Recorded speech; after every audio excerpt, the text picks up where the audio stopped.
Hey everybody, Al Puglisi Trains. There's an old Otis Redding song, Sitting on the Dock of the Bay.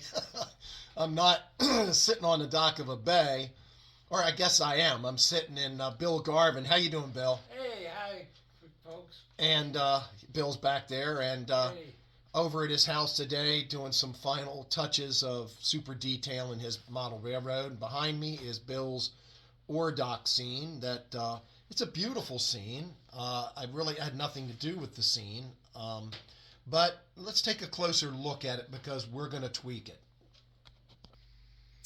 This is his ore dock scene and boat. Now, Bill, you built the boat and the Walther's ore dock, correct? Right, the boat was a Sylvan resin kit. Uh huh. And the ore dock is the stock Walther's ore dock? Exactly. Okay, you didn't add on to it or anything. No, that's a single kit. And the backdrop, is that Baltimore Harbor or what? It looks very much like Locust Point. Wow. And it's a beautiful scene. Now, in past videos, we've talked about this loading scene here that we've detailed, but we'll talk more about the dock. And even though the dock is beautiful and very well done, Bill would like a little bit more contrast in color. I guess, Bill, you were talking that the hull of the boat is nearly identical in color to the ore dock. It's just, they're both hull red. Right. And we're thinking of breaking up the color. And what I suggested that we do, and Bill is a great pasteller thanks to Howard Zane's tutelage on the channel of pastelling. Bill, you've been brave and you've pasteled a lot of your locomotives. Yeah. It's fun. It's easy. All you have to do is get pictures. Mm-hmm. That's the ideal thing, is get a picture of the locomotive or a similar one mm-hmm. to match, and a few pastels, and probably an hour right. of your time.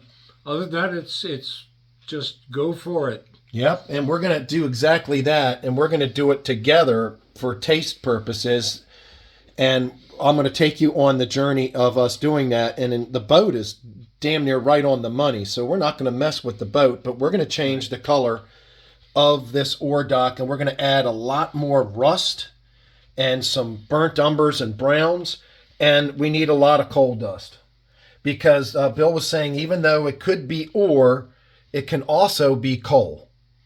So it could... On this layout, we don't have an ore mine, so it's going to be coal all the way. Okay. Which means there'd be a lot more coal dust around, or that color at least. Right. So really, we're going to change this thing into a coal dock, yep. Kind of. And I think that will make the difference. And another thing that eventually that we're going to, Bill is in the process of building some more boats, but we're going to dramatically change this water here.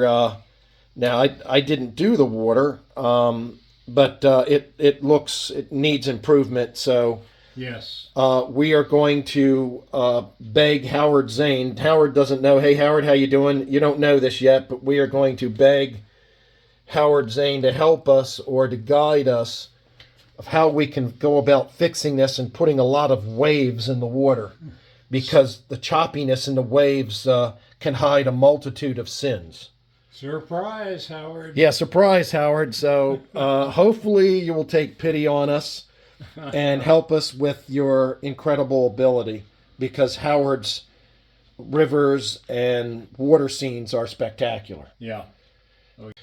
Well, it looks like a mess right now, and it is, but if you notice, the ore dock, which we're going to call a coal dock because it is now a coal dock, instead of using the pan pastels, which we are going to use, Bill and I, the first step I wanted to do is I wanted to dramatically change the color of this, because the coal dock, ore dock, was the exact same color as the hull of the boat, and it led to a boring scene. So I mixed up my old friend here, Georgia Clay, It's a acrylic paint. It's Georgia clay. It's Americana. You can buy it at Hobby Lobby. It's cheap. You cut it with water. I mixed up a cup of it. Oh, I probably mixed up 2 cups, actually. I mixed up 1 cup that was about a 30% paint, 70% water. And the other cup I mixed up much stronger, about 50-50. And I gave the structure washes of color, wash after wash after wash. And as it dried, it made different hues of color. And then I went in with some pastel. In this case, I decided to use this brown here. And I started to randomly treat some additional pieces to give it a second look, a little bit more dance of color.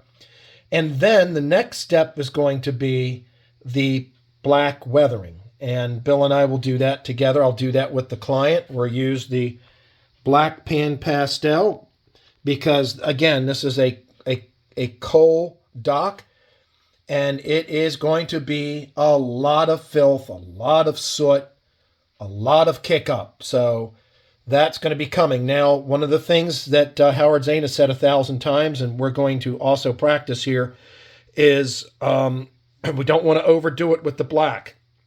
Now, another thing that we're going to be doing is, or what I'm going to be doing actually, is putting real coal loads in these chutes going down into this boat. So by using the real coal or simulated coal, I'll be putting in these chutes. But before we do that, we don't want to get the pastel powders all over the coal. So we're going to pastel this as a second step. So the first step was the acrylic wash.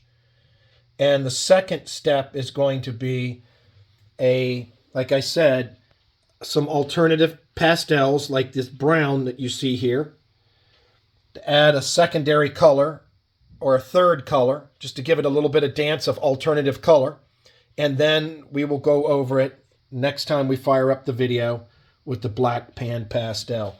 Hey, if you need help on your layout, contact me at alpug1@verizon.net to talk about it. But let me show you another quick scene of some work that I did over here at Bill's house today.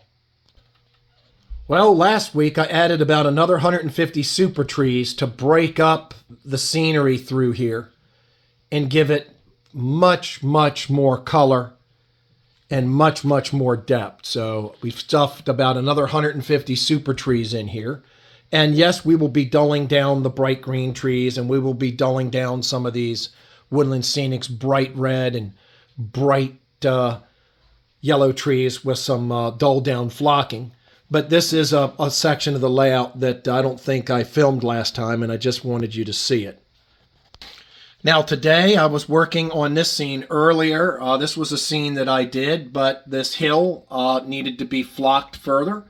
So I was able to flock this hill and give it much more vegetation and flocking. And then in this scene, we're going to be lighting up, like I said, these Woodland Scenic cars. Put in the control panel for the turntable here, for Bill's turntable. And we're in the process of putting in a animated welder man. This is an animated welding man, and he will either be inside the engine house or outside the engine house. And I've planted some more super trees back here and added some more shrubs, and we've put quite a few more trees along this section here to wake up this scene on the layout. And obviously this roof here is adding a little ugliness. Let me get it out of the way. We need to detail the inside of that engine house. Folks, thanks for watching, and if there's anything I can do for you, contact me at alpug1@verizon.net. Thanks for watching.